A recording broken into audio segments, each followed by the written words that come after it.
Hey everybody, welcome into the back room. I'm Andy Ostroy. We have Kara Swisher today. We shall get to Kara in just a second. But first, thanks for tuning in. We appreciate you listening, and we'd love to hear your comments. So email us at backroomandy@gmail.com and or post on our social media, and we'll read some feedback next time. And if you like the podcast, please rate and review and follow or subscribe, and you'll be notified every time we post a new episode. So, Kara Swisher. She's the host of the podcast On with Kara Swisher and the co-host of the Pivot podcast with Scott Galloway, both distributed by New York Magazine. She's also a regular panelist on CNN's The Chris Wallace Show. She was the co-founder and editor-at-large of Recode, host of the Recode Decode podcast, and co-executive producer of the Code Conference. She was a former contributing opinion writer for the New York Times and host of its Sway podcast, and has also worked for the Wall Street Journal and the Washington Post. The recently released Burn book is her third book. Kara, welcome back into the back room. Thank you. Thank you for having me. So I have to apologize in advance because I don't know what we're going to talk about. It's just like the last 3-4 days. You're prepared then. Just like a dull news week, huh? God, my head is spinning. I don't know about you, but I feel like I've been on a roller coaster, and I don't like roller coasters. It's really crazy. So let's just start, I guess, last night, the convention. What's your takeaways? They did a nice job putting out their messages. I find these things kind of pointless. I don't think it convinces anybody. I think they're just show. It was good that Trump appeared, showing he's okay. I think that was probably why they did that. It was probably very emotional. He looked a little weary. He fell asleep a little bit. He looked emotional, I would say. He looked very subdued for him.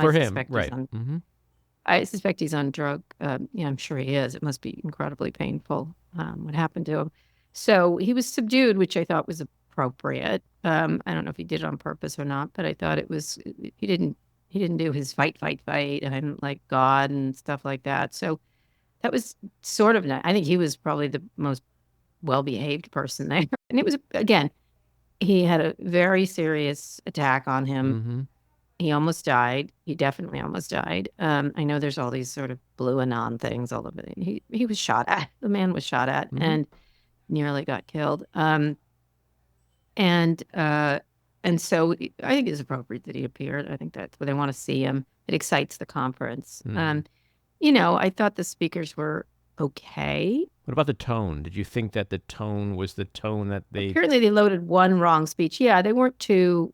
divisive, I guess. A couple, I think probably the one that was most, I think was it Rand Paul or I don't know, Johnson, one of them, they loaded the wrong speech, which was more divisive. They were supposed to do a unity speech.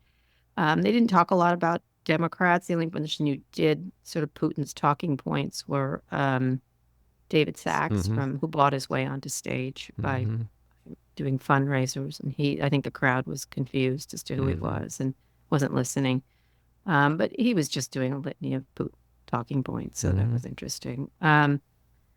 I think I thought the labor guy, Sean O'Brien, the Teamster guy, was interesting, although performative, very I'm a tough guy from Boston kind of thing. And I know he is a tough guy from Boston, but it would have been pretty tough to take on Tesla right there after Elon Musk, but he didn't. He only took on Amazon because Jeff Bezos isn't necessarily a Trump supporter. I don't know what he is actually. So that was kind of performative because if he had really, he's saying, I'm there to tell the truth. I was like, well, why don't you talk about Tesla? Of course, it doesn't concern the Deepsters, so he doesn't care. And therefore he's self-absorbed, obviously. Amazon, of course, is of interest to the Teamsters, but self-interest. But it would have been nice if he's doing his tough guy thing. He would have been real tough. I thought he was interesting. I was glad they listened to him. I'm sure they were like, what? We don't like unions. And of course, Trump's one of the most anti-union presidents, but the guy got invited. So therefore that's always kind of interesting to me when people don't do what you want them to do and you go and you're slavish to them. But okay, tough guy. Amber Rose was interesting. She just did a very recent turnabout. She suddenly became conservative. I'm not sure why, but she was very interesting. She's an influencer. She knows how to do a speech. She was adorable, and I guess that's good for them. Everyone else Marjorie Taylor Greene was as crazy as ever. She was pretty hostile. She's back to communism and pedophiles in her speeches, which is so unifying.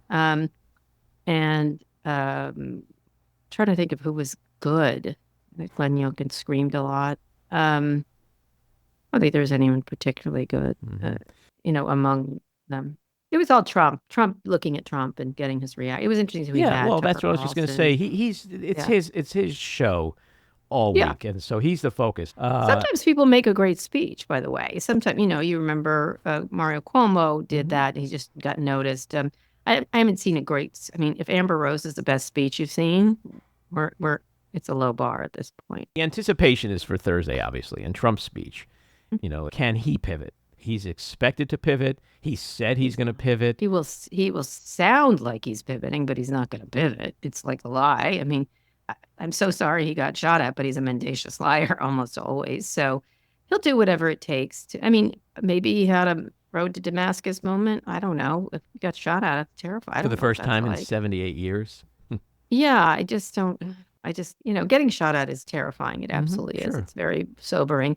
But I just don't think he's going to change. Why would he? Why? He's in his ways. He's an old man. I mean, the conventional wisdom would be that him getting shot at is just really going to feed his whole vindictive, I'm a victim narrative.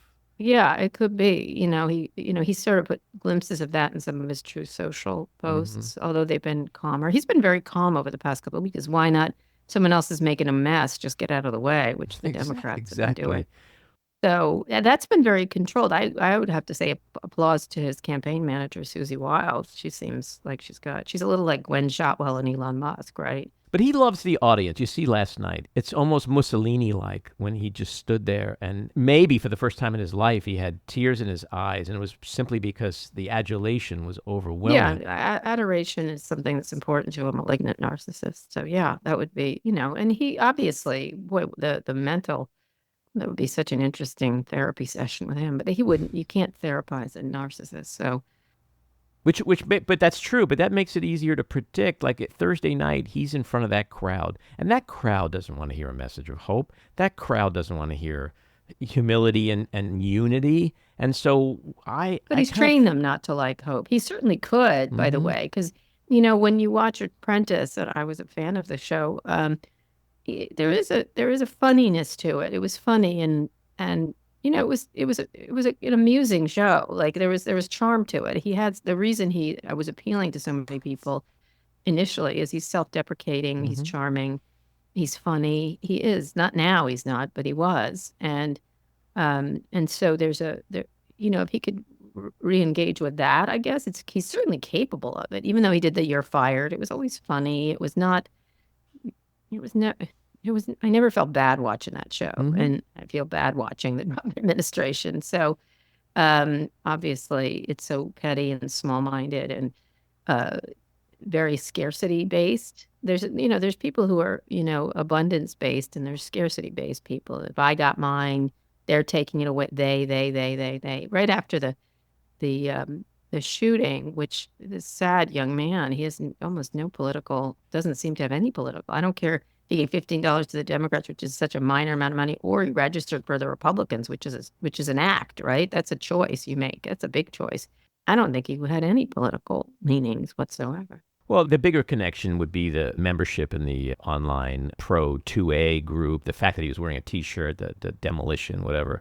That would be more of an indication of where his politics lie. I think he was conservative. I just don't know why he doesn't seem to express himself the way many shooters do with crazy manifestos of immigration and or many 20-year-olds. He had like no social media imprint. No friends, no friends, no nothing. And so, this kid is just lonely in America, and this was his choice, his sad and tragic choice. And also, they just seem to lead a life of nothing, right? And so there's no meaning in this shooting that we're trying to find here. I don't even think he hates Donald Trump, right? He's just like, here's my attention. Maybe he thought he'd get caught and then he'd get attention finally for the first time in his life. Of course, he wasn't ever going to not be killed. So I don't know. He's probably suicidal. Well, it seems like it's the same for all these young men who do this stuff. It's like... Yeah, it's always, when I saw the picture, I was like, okay, him. Yeah. I mean, I just had Ellie Reeve on, and she wrote this book, Black Pill, and It's amazing. talks all about this. It's just they're lonely, they're disaffected, and they find community online, and then somehow, for a lot of them, there's this transition from this online dark web madness to real life. It is, but this guy didn't have any community. Right. That's what was interesting. He didn't participate in the community. He wasn't. Maybe he was a kind Well, of. there was that YouTube 2A group that he was part of. Yeah. It's just I think it's a really I don't think it says anything about Donald Trump. It says a lot about young men in America today. Like some young men, not all of them, not by a long stretch, not all of them. When I think of Donald Trump or try to predict what Donald Trump does, I try not to do what the default is to think like us. Okay. Mm-hmm. I try to get in his brain. What would be on brand for Trump? And today's Tuesday. There's 3 full days left before he speaks.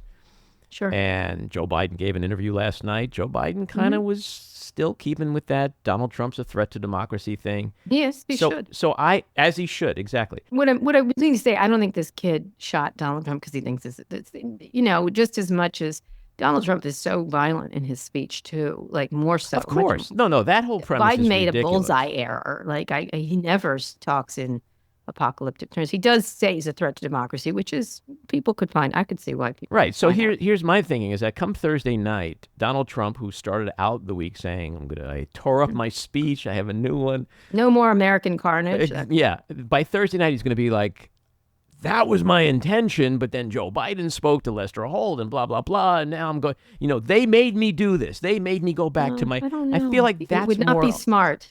I don't think it's smart. He's not a stupid man. I was talking to David Plouffe today on Pivot, and what would be really smart is if he became the more friendly Trump, the more appealing Trump. It would be he would win in a landslide. He may. I totally agree. This is a moment. All he has to do is be normal for the next 4 months, right? Exactly. And moderately conciliatory, and he wins. But he can't, and he won't do that, in my opinion. He just he's got pathological issues. He might. He was so subdued. I mean, again, I think he's probably on painkillers. I would be. It's really, I don't know if you've ever, I've cut my ear. It hurts like a mother. And if you had your ear shot off, it hurts like a mother. Like anything around your face, really, it hurts. There's so many nerve endings. He may be medicated in terms of being hopeful, right? He might, and I hope he's on medication. I hope he's not someone who takes a lot of medication or drinks or doesn't drink at all. And, so he may be subdued by the circumstance, actually, which is that watching him last night was really interesting. It was not the crazy Donald Trump, it was sort of this sleepy, emotional, calm person compared to everyone around him too. Yeah. I it could be an indication of some kind of emotional pivot, or it could just be, like I said, like the Mussolini adoration was just he was drunk on it and perhaps medicated. He looked like he was medicated. That's what I was thinking. So what do you think of J.D. Vance as the pick? I don't think much of J.D. Vance. I've met him. I've known he worked for Steve Case and Ron Klain, and he worked together. He was a tech person. He had a lot of tech. He had a lot of tech investments. Very anti-Trump, as I recall, and you obviously there's like a plethora of him. I mean, I don't call Trump American Hitler. He did. Oh wow! Like if I don't call him that, he's called him. He was much more. He went over and above in insulting Trump. He just said, "I'm nervous about him," but no, we called him American Hitler. So his shift is, as Mitt Romney kind of clocked it. He's an opportunist.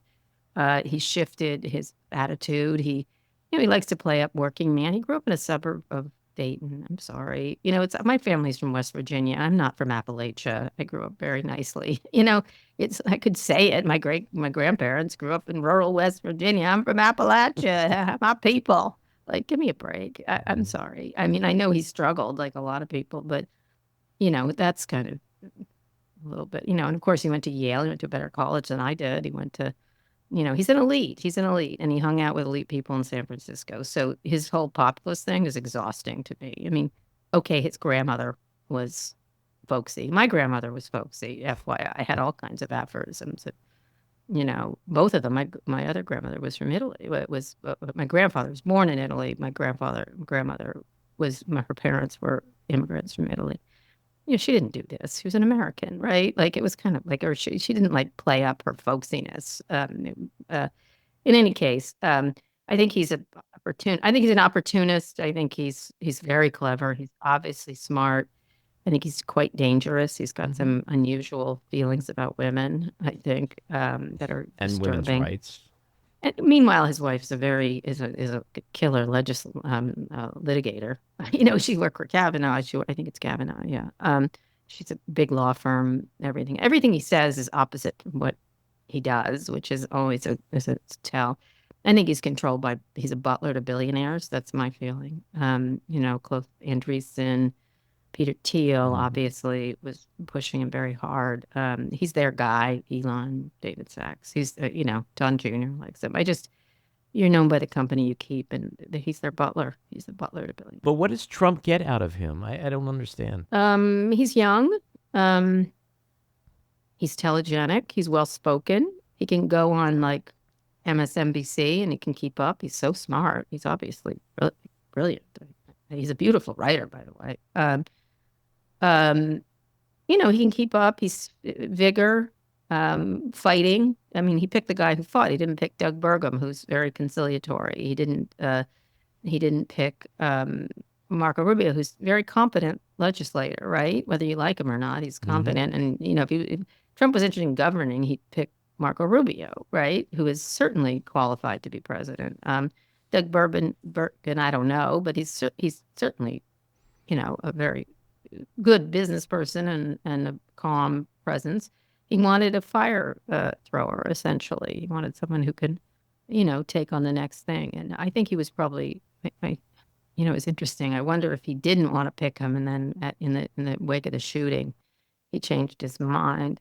I thought that, his son was very hot for him, for J.D. Vance. So I think he was, honestly, I feel like he was bullied into him. Like, it's interesting. I just feel like he didn't, I don't know. I just feel like he would have been much more comfortable with a Doug Burgum character around him. He's always had people like Doug Burgum around him. If you notice, you follow Trump and it would have been a safer choice. I mean, given the landscape we're in post-shooting, you mentioned Vance is a flamethrower, which he is. His attack on women's bodily autonomy. Do you think where it counts, the critical... Yeah, I mean, really. He barely made it in Ohio, too. He's women. Right, but that's my point. The critical swing voters, women, suburban moms, like... Well, if he can pivot and say, oh, look at my hot wife who, who's a big litigator. He's not going to do that, though, right? I have, all these kids, and he could soften himself, I guess. It's really hard because I think he's mean. I just don't know what to say. I think he grew up with mean people. He's mean himself. I think his nature is, he attacked me online. Like, who the fuck am I? When I interviewed John Fetterman, he just started coming at me like, liberals don't believe in the future, all this stuff. It was so weird. I was like, what's wrong with you, dude? And I have more kids than you do, so I do believe in the future. But why would he reach down? I was thinking, don't you have a Senate job to do? Like, he was mad about my John Fetterman interview. But isn't it, it's that anger that I think... Just unkind. He seems unkind to me, which is... The swing voters are going to be turned off by that kind of anger. Maybe. And vitriol, no? If he can keep it in check. It's not very long until you don't get to know him. He's not well known. That's another thing. He's kind of a blank slate in a lot of ways with people. But he's an attack dog. He really is an attack dog. He's a little like, do you remember, Bob Dole was like that, right? If you don't remember, there's attack dog vice presidents, and then there's ones like you pick Mike Pence because you want the evangelicals not to hate you, right? That kind of thing. And I think probably Trump wanted to pick who he wanted to pick, right? But I just have this feeling there was a whole group of people around him, like his son and the tech people, that kind of convinced him that the others were too establishment and weren't bomb throwers, essentially. It just seems like there could have been way smarter moves, Rubio. Well, Nikki Haley for sure. I don't know. I don't get it. But one of the things, interestingly, that... Let me try to put it out for you. Ultimately, he doesn't like women. Or people of color. Well, some of them. Interestingly, during the convention last night, there was the news that Musk has committed $45 million per month. Said he did. Yeah, he said he does a lot of things and then doesn't. Remember those ventilators he was making. Yeah. But back in March, you predicted when he said he wasn't going to support him, he wasn't going to donate to him, you were like, this is bullshit. And, I think... I think I said he's as subtle as a brick. As subtle as a brick, right. Yeah. Mm-hmm. And it leads to this other issue. You mentioned Peter Thiel and Vance before. Now, the same thing is, it's like Musk kind of owns Trump. Thiel owns Vance. How dangerous? There's this intersection of business and billionaires and politics that we've never seen before. Oh, we have. I'm sorry. Do you not live in the United States? Of course we've seen it. It's just not been explicit. Not like this. Oh, come on. They're behind the scenes. Got Lockheed or whoever it was. They're still there. I'm sorry. In that case, everyone's like, oh, billionaires. I'm like, when were billionaires never not in charge of the presidency? Come on. But I think the key is what you just said, behind the scenes. I kind of would prefer them in front of the scenes, honestly. There's always been deleterious effects of wealthy people on politics. Let's be honest. Let's not pretend. This is not different. Here's what they are, is they're dangerous people. They're dangerous and angry and victim. If the world's richest people think they're victims, we've got a problem. I don't think any of the other rich people who controlled presidents before ever felt anything but confident in themselves. These people are deeply insecure, narcissistic, childlike. They're ignorant about history. They're very self-interested in a way that is really quite, it's pathological, honestly. Musk is I find him very dangerous as a person. I think besides being untruthful, he needs to back Trump. When I said that, the reason was because if Biden is president in the next administration, Elon's in a world of trouble. He's including SEC, looking at Tesla and some of the statements, security clearances, his relationships in China, everything would be investigated, right? He would be under scrutiny. With Trump, he is presumably, who knows though, Trump could turn on anybody at any moment. But here's a quote from Stephanie Rule. Okay. This is absolute wealth seeking absolute power. That's right. And she warns of Musk being a shadow president. That's pretty terrifying. Oh. I know Musk talked to him before. No, I don't think Trump is that much of a pushover. Honestly, I don't. I think he's older. That's probably why he would be a pushover. But, there's all kinds of competing power centers, including his own children, right? So there's a lot of, and J.D. Vance, by the way, don't call, maybe he got there with the help of billionaires, but he's not going to, he knows he doesn't want to stay the butler. He's going to, the butler's going to own the estate at some point. This guy is so deeply ambitious. And so, it's a lot of, you're just, essentially you're putting scorpions in a basket here, as far as I can tell. And they're going to fight it out. But Musk is, he's good. This is a fight for his life. If Biden wins, which seems increasingly unlikely, Musk is in trouble. And so he has to, that's why I said that. I was like, is anyone paying attention to all the legal implications here for him? The jig is starting to be up for him in terms of the government. And, I still don't think he's out of the woods by any stretch. I think, but we'll see. I think he's playing a very dangerous game for himself, I think, ultimately here. But that's what he's doing. He's, that he makes big bets. See where it goes. I've always thought this will all end in a really not a good way for him eventually. So back to Trump for a second and his anticipated pivot. He talked about he's going to change. He's going to be about unity. And then he goes and picks J.D. Vance, who literally minutes after the shooting blamed Joe Biden for it. So how should we really believe that Thursday night there's going to be a real speech about unity? And it just seems... He's not. The whole thing seems bizarre how it's being orchestrated. And it's like if I was consulting Trump, if I was on his team, there would have been so many different moves that I'd be making this week already. And we haven't even heard from the guy. I don't know. I think he's not. He can't change. He's just not going to. He likes being the fighter. He likes being a fighter. He likes being a tough guy. He's obviously was emasculated by his father. That seems clear. Not hugged enough by his mother and father.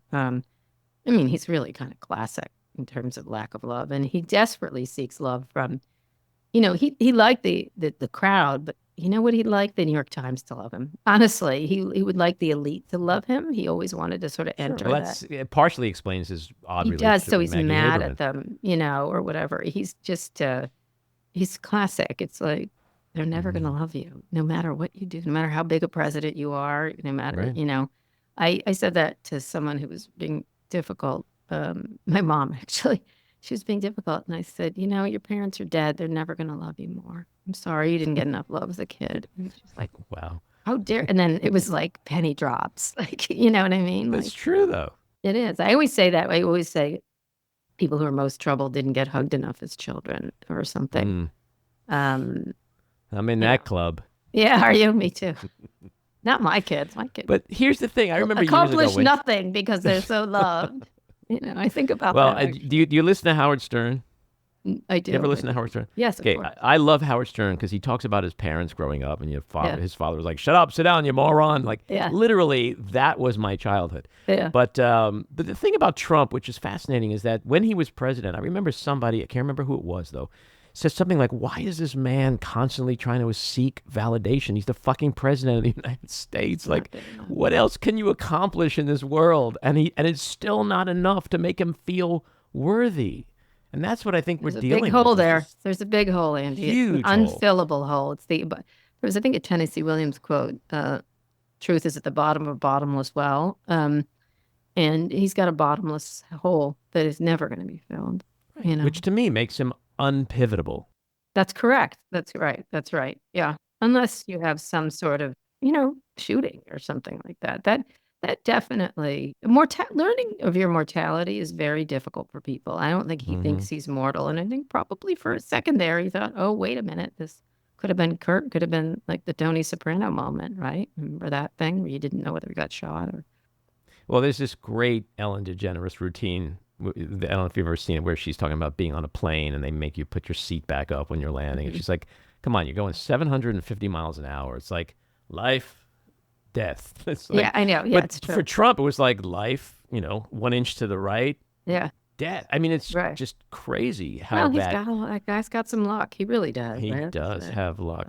People have luck. So speaking of big holes, Judge Aileen Cannon yesterday dismisses the Florida Yeah. classified documents case. When you saw that news, what was the first thought you had? Unsurprised. She's an incompetent jurist, and she will be overturned. And that's that. She's just incompetent. I don't even know if she's in the tank for Trump. It sounds like it, but I think she's incompetent, just utterly incompetent to the job. And so she's been overturned. I'm not even a lawyer, and I could read it Right, pretty the clearly. 11th Circuit slapped her twice. Twice, But and then they're it gonna goes slap to the Supreme Court. They're still going to slap her. All the precedent stuff is all, she doesn't know what she's doing. I've talked to conservative jurists. They're like, what? Like, okay. Like, honestly, she can't read. And, maybe they'll be super political. I guess they have been. But in this case, I don't think they want to embarrass themselves by it. So you think if the 11th Circuit overturns it, it goes to the Supreme Court. Supreme Court will... I don't even know if it goes that far. I don't think it could. I mean, they could. I think the Supreme Court won't even bring it up. I mean, why mess with a sort of a shitty little judge from Florida? Why completely ruin? I mean, Clarence Thomas laid the groundwork here, but I don't think they particularly like Clarence Thomas. I don't think that's the guy they want to follow over at the Supreme Court, but I don't know. But you don't think them just giving him almost blanket immunity is a sign that anything that comes their way, they're going to... No, I don't. Not in this case. Not in this case. I think it's just bad law. But this person's a bad lawyer. No, I don't. That was a very complicated case. As much as I didn't love the ruling, it's also very complicated. All those people up at the Supreme Court worked for presidents, so they wanted more power. Like a lot of the people who had wished they had those powers when they were in those offices. So they were like, we know what it was like to deal with, not being able to do what we wanted. I mean, the move towards executive power is not a new thing. This is not a Trump thing. This has been going on since Reagan. Mm-hmm. You called him a lucky guy a minute ago, but he truly is the luckiest criminal defendant in history. He is. He does, yeah. I mean, who would have thought a year ago, when we were staring down the barrel of all these cases, that this is literally where we would be today. And that New York would be the only place where he actually... There were a lot of cases, and so he could make an argument on being persecuted. It's a very easy argument to make, given all the cases. I think a lot of people tend to give colorful criminals the benefit of the doubt. Like John Gotti, until he got was very entertaining to New Yorkers, as you recall. Right. um, he got eventually. Like, that's the thing. It's eventually you do get got if you're really a criminal. And so, this guy is very risk taker. He's an entrepreneur. He's risk taker. He's been a failure at business, but he's certainly a risk taker. Like, you can't fault him for that. He definitely goes for it. And so, not unsimilar to Musk in that regard. They go for it, and sometimes it works, and sometimes it doesn't. And then they take uh, the failures and turn them into victories or victimizations. Really, is what they What do you think Jack Smith's next move might be? appeal. I'm not a lawyer. I don't. I assume what I'm reading, appeal, and then hopefully replace this terrible, terrible judge. She's just dumb. I was reading a story about her office, someone who knows all the people in like she has like a turnover rate among these people who really do all the work. That's right. And she's like picayune and just she's obviously insecure and stupid. I don't know what else. She just it's so clear that she's not suited for this job. She's not she's not good at her job. So whatever. We'll see. She's certainly not our greatest legal minds. Look, I don't like Amy Coney Barrett, but she's clearly intelligent. It's like there's no question of this Well, there's woman. a morsel of objectivity with her. Not just that. I don't really. I don't. Even if she was very conservative, she is a very conservative judge. She's got the brain power, right? Anthony Scalia had the brain power, right? It just wasn't in agreement with yours. But certainly, this woman's not she's just a nobody. Maybe she'll be Supreme Court justice. Clarence Thomas is the Aileen Cannon of the Supreme Court. Anyway, not as Yeah. Well, she might be replacing Thomas eventually. So let's talk about the shooting. One of the things we can all agree on during presidential elections is that anything can and will happen, and certainly this has, and we still have 4 months left. What do you think this shooting? What impact will it have on the election, in your opinion? I don't know. I think news moves so quickly through the system that I don't even think we'll remember it. Like, it helps Trump, I suppose, because it makes him sympathetic. Nobody likes it. Well, some people like that he got shot at, but I didn't, certainly. I don't think violence, it always creates all kinds of weirdness and anger. And I don't know. I think it makes him more sympathetic, I guess. To his MAGA crowd or to the people he really needs, which are the critical swing voters? Everybody, they're like, oh, he got shot at. Like, even I'm like, oh, that's not good. He got shot at, right? Like, I feel bad he got shot at. But are you forgetting all the other things he was? No, before I he got know. shot? No. I also think he's Right. So that's really the point. I think the question is, does he have the ability, as you said, to be sympathetic, like to take that sympathy and do something with it, right? That's the thing. Does he have the ability to do something with the sympathy that he's engendered, right? We'll see. We'll see if he can do that. He certainly has the sympathy, and we'll see if he can do something about it. That's all. We'll see. Like, he certainly has the opportunity. A golden opportunity. It certainly would appear that this was an epic failure on the part of the Secret Service, right? I mean, no matter how you look at it, whether the building's being secured or the amount of time that he was exposed, all that. So should heads be rolling and rolling quickly? Oh, yeah. Oh, man, I would be pissed if I were him, if I was Biden, Harris. I mean, man, I'm not like I was like, they didn't secure that roof. It's like the only roof in the area. Like, if you look at the thing, and I'm like not an expert, and I was like, wow, that's the roof I would shoot from were I to be, like, why didn't they have a U.S. A Secret Service It seemed sniper? absolutely crazy. It does. And then how do the guys sort of and then the videos of people going, hey, there's a guy on the roof. That was like, they are the Secret Service. Like, I know they're in it for Trump. I'm like, they're not in it for anybody. They're just incompetent. Like, well, if they're in it for Trump, they got a crazy way of showing their love. Here, get in front of the bullets, get in front of a second shooter, like that's the other thing too. It's like there could have been a second, a third, a fourth shooter. I mean, how many years since JFK's been killed and we're still debating whether or not there was a second shooter? Like, it's just that when you look at the picture, like, there's no other building but those. Like, it's not like there's 20 buildings. Like, oh, they missed one. Yards away. I literally was like, it's the only building. Like, they were on one building.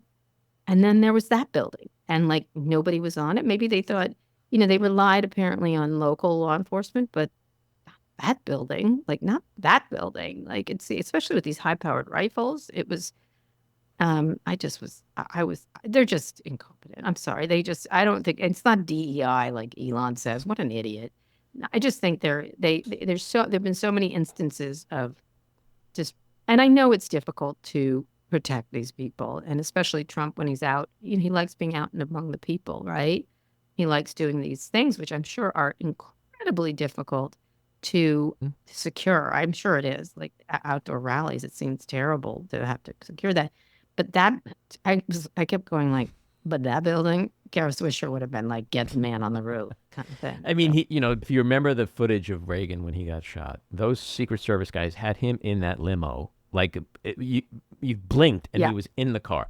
Here, Trump's like doing all this performative stuff, fight. And then when he's in the limo, he turns around and stands and waves. I mean, it's just... Yeah, that was another shot. I was literally like, what if there's were they sure there weren't other shooters? That's the thing. I mean, there weren't, obviously, but how did they know in the moment? In the moment, I would have just dragged him down. And so one thing we can be sure of is that in these hours and days and weeks and months between now and the election, post-shooting, both Biden and Trump, both men's characters and leadership is going to be on full display. And not that conventional wisdom has been evident the last 9 years. It's actually been the opposite. But the conventional wisdom, if that still exists, is that Biden is going to continue to be the conciliatory consoler-in-chief, calling for unity. And Donald Trump is probably going to be true to form and be Donald Trump.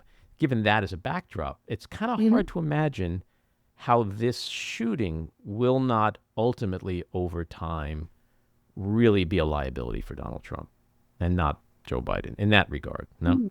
I don't know. It's just, I think he'll become sympathetic. If he uses it, it'll work. If he doesn't, he goes back to form, which he will. People will have forgotten it, and unless he keeps mentioning it, I guess, when I was shot in the war, that kind of thing. I don't know. I think people know this guy. I think they know.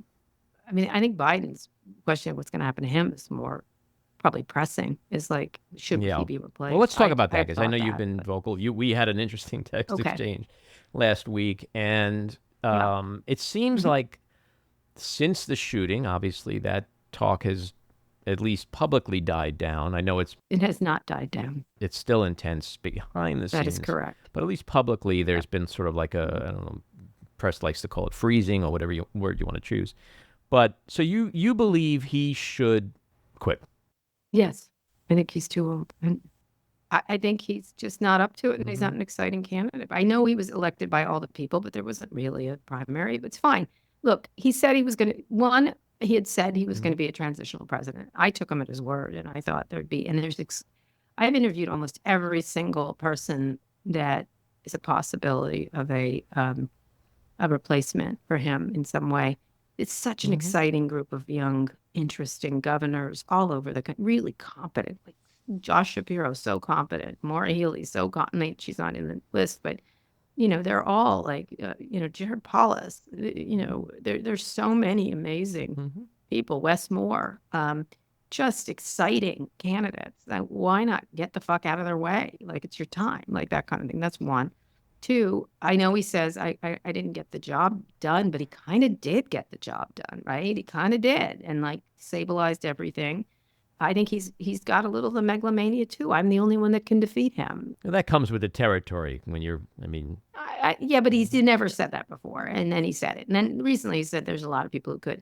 I just think people look, poll after poll after poll, and I don't listen to all the polls, say people want another choice of both of them, by the way.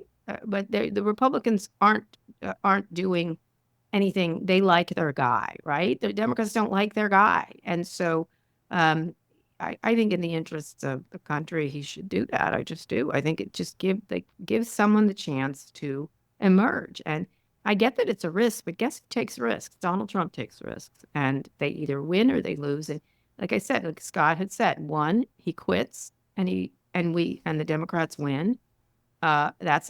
he's a legend, right? He quits and they lose. Nobody blames him. He quits, he doesn't quit and he loses. His legacy is tarnished beyond all reckoning. Or he doesn't quit and he wins, which seems unlikely at this So point. what do you say to all the folks on both sides of the aisle? But there's only one choice. To me, there's only the quit. It's just he doesn't have many choices. What do you say to people like, never Trumpers like Rick Wilson and Stuart Stevens and Michael Steele and all those, it's risky. as well as people on the left who say there's the power of the incumbency, there's the war chest, there's the name recognition, the field operation, the ground offices. There's Jimmy Carter. I'm old enough to remember Jimmy Carter, and I've seen it happen. He lost. Lyndon Johnson. The only president who sort of overcame age issues was Eisenhower, and but these numbers or these approval numbers are so low. It's like they're pretending it's not. Well, they're going to lose. It doesn't matter. They're going to lose. Then they're going to lose. And then right now they're absolutely going to lose. No question. It's not a Hollywood movie. It's really very clear that the numbers are in his favor. And so he can be stubborn and say, it reminds me of like tech people, like I did it before and it worked, right? Like they stick with their same friggin' dance and it doesn't work. They just are rich enough to, I can make a phone, says Mark Zuckerberg, because I did the news feed and I was right and no one agreed with me. Well, the phone was a huge disaster, but he's rich enough for it to not notice it, right? To just pave it over. I just don't think it's, what I find offensive, and it's certainly not as offensive as the right wing in this country, which is dangerous and scary, is people not letting you talk about it. Like it's really I'm getting a taste of what the right wing talks about woke culture. I'm like, are you kidding? I can say whatever I fucking want. Like it's really like astonishing the words that the side that wants Biden to stay are using. Bedwetter, really? Like, come on, are you 12? Pearl clutcher, bedwetter, you can't say this. And then my favorite is, don't you understand the importance? Yes, I do. Thank you, Mom. I do understand the importance. Like, you don't get it. You don't get the fascist. I was like, I get it. I get it. Thank you for that. And so that's what's offensive to me. It's like, if we're Democrats, look, we're not the Republicans. We don't do lockstep culting. We don't. We disagree. And we can have a disagreement. And them going, and I get why people are like, we dance with the date that brung us. I completely see that point of view. I don't go around and tell people who want to keep Biden, you're an idiot. Like you're dumb. You're a most I'll say is maybe we should take a risk.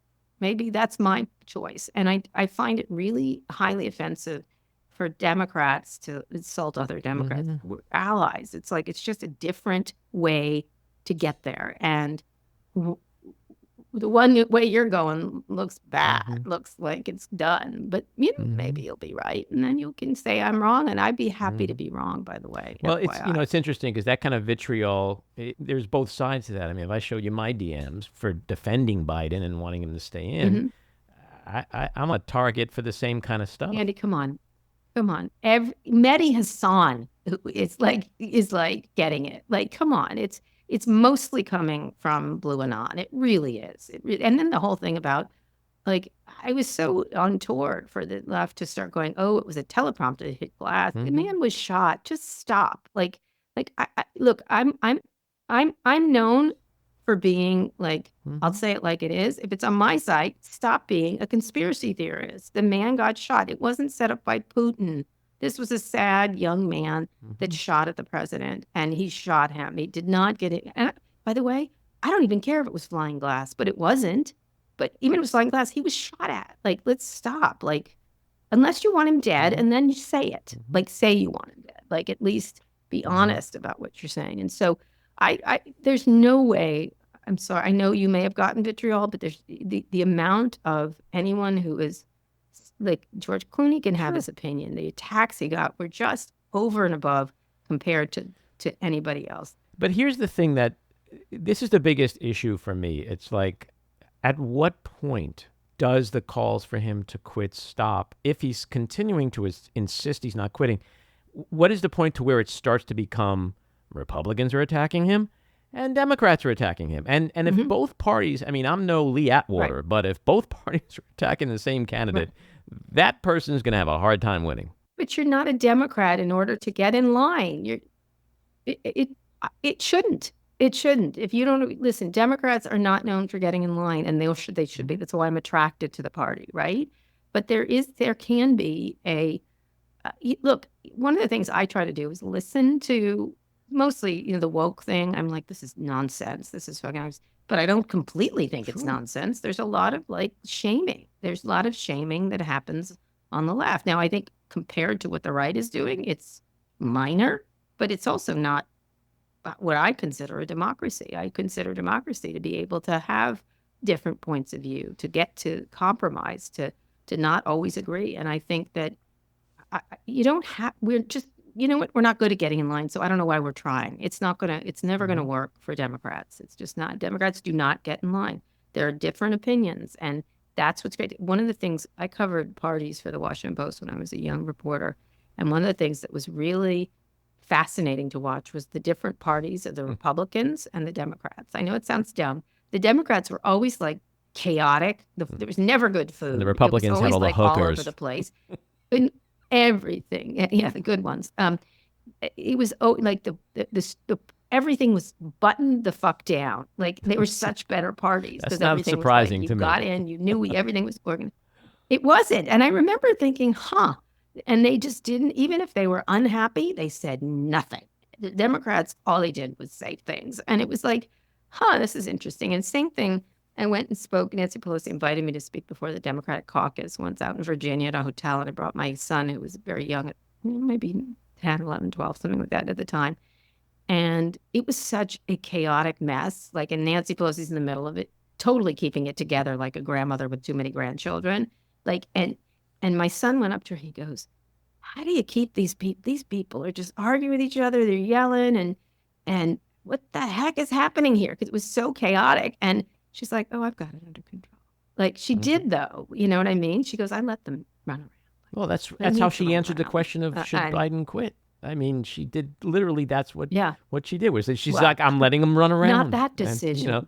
And then run around. But not that decision. Maybe the other decision. That was so vintage. She's the only elderly person I would like to stay in office because, Scott and I are both for age gating on youth for social media and for public officials like that. 75. That feels good to me. I think we should age gate on the other side. Well, term limits is, it's realistic and it's reasonable. So. Let's play this fantasy out. Let's say Joe Biden quits. Is it Kamala Harris who's next in line, or is it just an open convention and everybody's in there and we're all eating each other for the next 6 weeks or whatever? All right. So what? It's interesting. It takes the wind out of Trump's sails. It calls attention to the Democrats if it's done right. It could be really interesting. Ezra Klein has written about this much more cogently than I could, but I understand that all these things have to go into place. It's hard to move things. Let's just keep going. But that's never a reason. You know what? Who didn't create tech companies and real wealth? People who said, "Oh, it's too hard to switch from phones. Oh, it's too hard to switch from analog. Oh, it's too hard." Being at newspapers. Oh, everyone will keep buying newspapers. They won't. They didn't. I was the person who was like, "No, you need to go to digital," right? That's why I'm more on this side. It's we're not winning here, so let's try a different route. And so I'm more not risk averse, and I agree it's a risk. There's all kinds of things that have to get into place, but it creates an exciting narrative. People, if you don't think that presidential elections are theater, I don't know who you are, right? So what's the interesting story here? And then you could have Biden conference and then praise him. I could see the whole thing. And then the moving of people. But the party has a real issue right now with young voters of color. Mm-hmm. Well, they don't want Biden. But what do you say to them if you say to the black lady, "Move aside so we can bring in a white dude or a white lady"? How does that help? I don't think they want it. That necessarily is not going to bring in a white dude or a white lady. This is politics. Yes, move aside. That's right. Move aside. You don't get to have the guy who's not going to win because we need to win. Because guess what? She's next in line. She should be, in my opinion, if he steps aside, she should be it, not Josh Shapiro or somebody correct. else. Yeah, I do too. But there's a lot of people who think Kara it should be whoever, and that seems kind of crazy to me. Well, I understand that they voted for him. I get that. I get that. They did vote for him. But there wasn't a primary. There was no ability to there be a primary. So who knows who would have run if he hadn't if he had done what he said he was going to do, which was not run. Who knows? It would have been her. It would have been a contest, and that's politics, and especially Democratic politics. They salute. Where can I salute? How high? Jumping. I like a party that doesn't do that. I'm sorry, I just do, and I'm not going to apologize for it. It's just I don't know who it is. It's not some white guy necessarily. There's so many interesting candidates. There's so many, and they're very different from each other and interesting. And honestly, the same thing on the Republican side. I feel sorry for them. They have all these. I mean, like Mike Gallagher, who is a congressman, has left. I'm sure he's left because he doesn't want to kowtow to Trump. He's an incredible generational leader, possibly, who I think would be a great presidential candidate. There's so many talented governors, who are really interesting. I feel bad for them. They're getting the old man who was asleep that slept at the convention, who got shot in the ear. Okay, they like him, so that's their thing. But there's so many interesting Republican What do you think Dean candidates. Phillips is thinking right now? Oh, he was so unappealing. I don't know. He's kind of right in a couple of ways, right? Like, let me just say, I'm glad he ran. He's right. There should have been. It's just people. The way we do our politics is. I've definitely been infected by tech people. It's like everyone who said to me, "This is the way we do it," was wrong in my career, right? And it's the theme of my book. And people who, and this is just in media. Well, we don't do it that way. I'm like, well, maybe we should. Like, I appreciate someone saying the truth, which is why do incumbents have to win? Why precisely? I think I like a person who questions. So I will give him that. I find him to be unqualified and unappealing, but but that's different, right? There should be look, every single person I know who doesn't like these choices. There's nobody even the Republicans are all in for Trump. They don't. Like, most of them don't. There's a core group of people that just love him and they revere him and they think he's Jesus.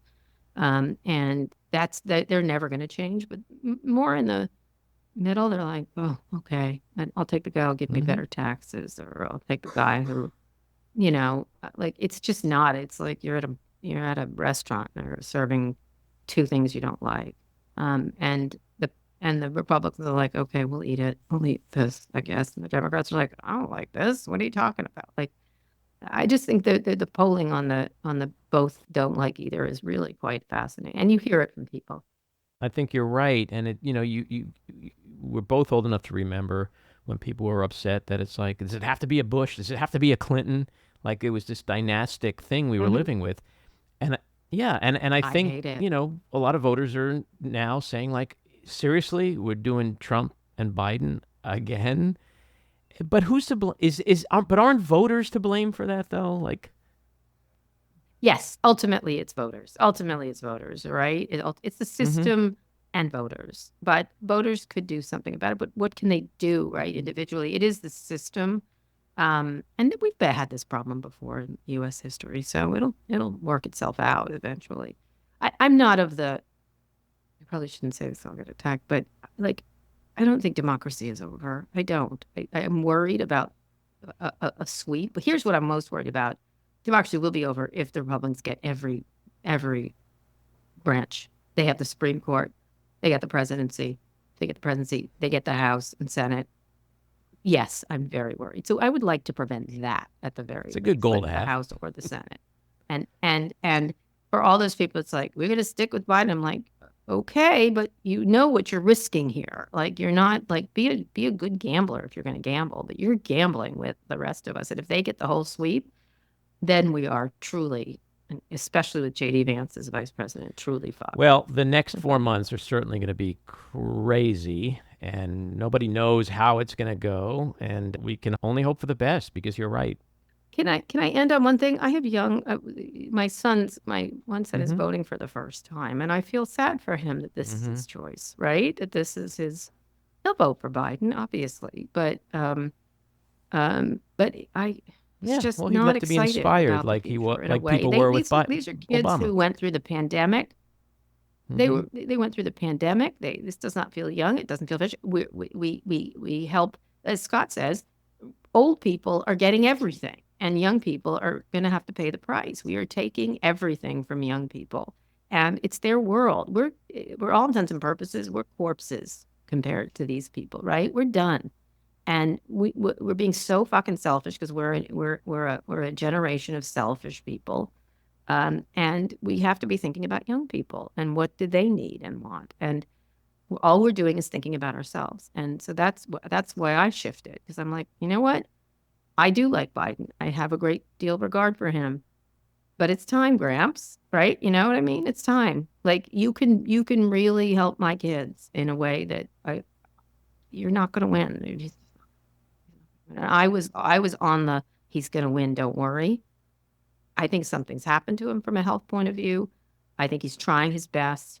I think, as Scott says, age, time, father time doesn't wait for anybody, As Mick Jagger saying, time waits for no one. And he's 82 and he's running around stage like he's 20. Well, Mick Jagger's fine. Like he can keep singing you know what? There's always one. There's always one. There is. Yeah, one in every crowd. Since you mentioned Scott, I'm going to leave you on this. Here's my Scott Galloway impression. So when he tells a corny sex joke, he always goes, "Oh, that was good. That was good." Not bad, right? Not bad. Yeah. All right, Kara, thanks so much. This was really interesting, and look forward to chatting with you again. All right. Thank you, Andy. Take care. All right. This episode of The Back Room was edited and produced by me, Andy Ostroy. It was co-edited and co-produced by Maddie Rosenberg and co-produced by Jen Hammoud. Our theme song was composed by Andrew Hollander, and our logo was designed by Cricket Langell. And special thanks to Patricia Wind. Please take a moment to rate and review the podcast, and also follow or subscribe. Until next time, keep your eyes on Washington, Hollywood, and your own backyards, and have a great week.